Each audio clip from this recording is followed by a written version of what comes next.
हम डॉक्टर राजेंद्र कुमार दुबे महामंडलेश्वर। बस सावन का महीना है, पावन महीना है, बस इसीलिए आए हैं थोड़ा सेवा में। बस माता रानी के पास यही गुजारिश है, बस थोड़ा पुण्य हो जाए, जितना मेरे पास कोशिश होगा भगत लोग का सेवा करेंगे। और बाकी रहा हाथ जोड़ के यही विनती है। सेवा ही परम धर्म है, इसलिए वे बचपन से ही आध्यात्मिक जगत से जुड़े रहे हैं और लोगों की सेवा में खुद को समर्पित कर दिया है। उच्च शिक्षा प्राप्त करने के बाद उन्होंने आध्यात्मिक जगत को और करीब से परखा है। उन्होंने बताया है कि वे इस दुनिया में खाली हाथ आए हैं और खाली हाथ ही जाएंगे। सब कुछ मोह और माया से भरा है, इसलिए जब तक मैं इस धरती पर हूं, मैं खुद को लोगों की सेवा में समर्पित करना चाहता हूं। वे यह भी कहते हैं कि उनका परिश्रम ही उन्हें आज इस मुकाम पर ले आया है। उन्होंने यह बिल्कुल सही कहा है। पवित्र श्रावण मास की पूर्णिमा के दिन देश के विभिन्न हिस्सों में हजारों भक्त भगवान महादेव के सिर पर जल चढ़ाते हुए दिखाई देते हैं। पूर्वी बर्धमान जिला भी इसका अपवाद नहीं है। हजारों भक्त आसपास के गांवों के प्रसिद्ध शिव मंदिरों में कटवा से जल भरकर महादेव के सिर पर जल चढ़ाते हैं। उन्हें बीच रास्ते में कुछ आराम और सेवा प्रदान करने के लिए सुदूर कामाख्या से डॉ.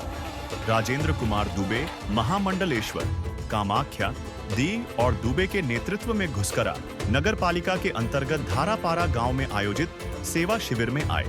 उन्होंने स्वयं इस शिविर में भाग लिया और तीर्थ यात्रियों की सेवा की तथा उनके पैरों में दर्द निवारक दवाइयां छिड़की, जिससे एक बार फिर यह सिद्ध हुआ कि मानव सेवा किसी भी अन्य चीज से श्रेष्ठ है। उनकी उपस्थिति उनके शिष्यों में एक अलग ही आनंद का संचार करती है, इसलिए गुरुजी हर बार अपने शिष्यों से मिलने घुसकरा आते हैं। इस दिन के कार्यक्रम में डॉक्टर राजेंद्र कुमार दुबे महामंडलेश्वर, कामाख्या उपस्थित थे। गुस्करा नगर पालिका के अध्यक्ष कुशल मुखर्जी, औस ग्राम विधानसभा के विधायक अभेद नंदन थांदर और सबसे बढ़कर दे और दुबे परिवार के सभी सदस्य, जिनके अथक प्रयास और सेवा भाव गुस्करा के लोगों के लिए एक अद्वितीय उदाहरण बने हुए हैं। तो हिंदू कल्चर एटाई पश्चिमबंगेर संस्कृति। श्रावण मासेर शेष सोमवार आमादेर हिंदू समाजे एक रीति जेटा बला जाय, যাদের শারীরিক ক্ষমতা আছে আমরা দেখতে পাচ্ছি যে গতকাল থেকে সমানে কাঁধে বাঁক নিয়ে ভক্তরা জল নিয়ে এসে মহাদেবের মাথায় ঢালবেন। যাদের ক্ষমতা নাই, শারীরিক অক্ষমতা আছে, মহিলারা তাদের পক্ষে অত সম্ভব নয়, কিন্তু তারাও এটা থেকে বিরত থাকেন না, প্রত্যেকেই থাকেন।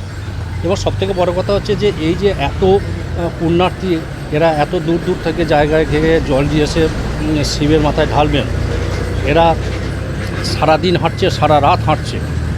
এবার এদেরও কিছু পরিচর্যার প্রয়োজন আছে। একটা মানুষ বড়জোর সারাদিনে হয়তো 6 ঘন্টা 7 ঘন্টা হাঁটতে পারে, তার মধ্যেও তার কী বলে তার খাওয়া দাওয়ার ব্যাপার আছে, তার কিছু প্রাকৃতিক ক্রিয়া তার সারা দেওয়া সেগুলোর তার প্রয়োজন আছে। এই প্রয়োজনীয়তার কথা মাথায় রেখে আমাদের এই যাদেরকে এখানে দেখছেন এরা ভীষণ সামাজিক ছেলে। বিভিন্ন এটা বলে নয় যে এই শুধুমাত্র এই ধর্মীয় ব্যাপারে এসেছে, এরা সাংস্কৃতিক অনুষ্ঠানে থাকে, এরা যদি কোনো প্রাকৃতিক বিপর্যয় ঘটে সেই প্রাকৃতিক বিপর্যয়ে থাকে, এরা এরকম ধর্মীয় অনুষ্ঠানে আজকে এদিকে এখানে বসাচ্ছে, তাদেরকে পরিচর্যা করছে, তাদের খাওয়া দাওয়ার বন্দোবস্ত করেছে, মানে এটা খুব ভালো। আমাদের আমি এই দেয়ান ধুয়ের পক্ষ থেকে বলছি, আমরা দীর্ঘ 5 বছর ধরে এই মানে পুণ্যার্থীদের যে সেবা আমরা যুক্ত হয়ে আছি। মানে আমরা চেষ্টা করছি যে মানে কীভাবে মানুষকে সেবা দেবো, কি পরিষেবা বা না আরও উন্নত যেন করতে পারি, মানুষকে ভালোভাবে যেন তাদের মাথায় বাবার মাথায় জল ঢালতে পারে, সেই হিসাবে যেন আমরা তার সহযোগিতাপূর্ণ করে যাচ্ছি। খাবার দাবার থেকে, মেডিসিন থেকে, ডক্টর থেকে এবং অ্যাম্বুলেন্স পর্যন্ত আমাদের ব্যবস্থা করা আছে, যাতে পুণ্যার্থীরা সুস্থভাবে গিয়ে বাবার মাথায় জল ঢালতে পারে। এই যে গুরুজি আপনাদের মধ্যে উপস্থিত, গুরুজিকে আমাদের ইনভাইট করা হয়েছিল, গুরুজি এসেছিলেন এখানে, আমাদের ইনভাইটের জন্য যথেষ্ট এসে গেছেন, মানে বলা মাত্রই গুরুজি এখানে চলে এসেছেন। গুরুজিকে আমাদের অসংখ্য ধন্যবাদ যে আমাদের ইনভাইট করা সত্ত্বেও বলা মাত্রই উনি চলে এসেছেন। তা গুরুজিকে আমাদের অসংখ্য ধন্যবাদ এবং কোটি কোটি প্রণাম জানাই। আপনার নাম? আমার নাম হচ্ছে অনুপম কুনার, আমি দেয়ান ধুবের ম্যানেজার। অ্যাকচুয়াল এই পবিত্র শ্রাবণ মাসের শেষ সোমবার আমাদের এখানে গ্রাম থেকে, কাটোয়া থেকে জল এনে দূর দূর গ্রামের অনেক ছেলে মেয়েই আসে এবং রাস্তায় তাদের মাঝখানে একটু পরিষেবা দেওয়ার জন্য আমরা এই প্রচেষ্টাটা করি। ক্ষুদ্র প্রচেষ্টা, তবুও চেষ্টা করি মানুষ যাতে পরিষেবা পায়, এটা আমরা চেষ্টা করি। আপনার নাম? আমার নাম গৌরাঙ্গ দে, আমার ধারাপাড়া বাড়ি, এবং আমাদের সমগ্র পরিবার, দুবে পরিবার এবং দে পরিবার এবং আমাদের সঙ্গে সারা বছর যারা কাজের সঙ্গে যুক্ত তারা সকলে মিলে এই কাজে আমাদেরকে সহযোগিতা করে। আমরা কাজটা করে আসছি বিগত 5-6 বছর। এবারে একটু চেষ্টা করেছি ওরই মধ্যে ভালো পরিষেবা দেওয়ার।